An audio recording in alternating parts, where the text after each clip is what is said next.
கிறிஸ்துவுக்குள் பிரியமானவர்களே, இன்றைய வாக்குத்தத்த வசனமாக ஏசாயா 42 அதிகாரம் அதனுடைய 16வது வசனத்தை கடவுள் நமக்கு தந்திருக்காங்க.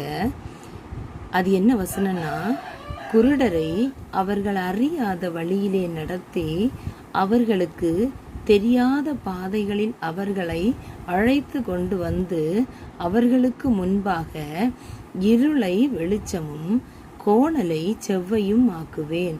இந்த காரியங்களை நான் அவர்களுக்கு செய்து அவர்களை கைவிடாதிருப்பேன் சொல்லியிருக்காங்க. ஆம் பிரியமானவர்களே, ஏசப்பா நம்மள்ட்ட சொல்றாங்க, குருடருக்கு அவங்க என்னன்னு தெரியாத வழியில அவங்கள நடத்துவாங்களாம். அவங்க அறியாத தெரியாத பாதைகள்ல அவங்கள அழைத்து கொண்டு வந்து அவர்களுக்கு முன்பாக இருக்கிற இருளை வெளிச்சமாக்குவேன்னு சொல்லியிருக்காங்க. அதே மாதிரி நம்மளுடைய வாழ்க்கையிலும் இருள் காணப்பட்டதுன்னா அதை வெளிச்சமாக்கி தருவேன்னு ஏசப்பா நமக்கு சொல்றாங்க. அது மட்டும் இல்ல பிரியமானவர்களே, கோணலை செவ்வையும் ஆக்குவேன்னு சொல்லியிருக்காங்க. கோணலா இருக்கிறவைகளை, நம்மளுடைய வாழ்க்கையில கோணலா தோன்றவைகளை செவ்வையாக்கி தருவேன்னு சொல்லியிருக்காங்க. இந்த காரியங்களை நான் அவர்களுக்கு செய்து அவர்களை கைவிடாதிருப்பேன்னு சொல்லியிருக்காங்க.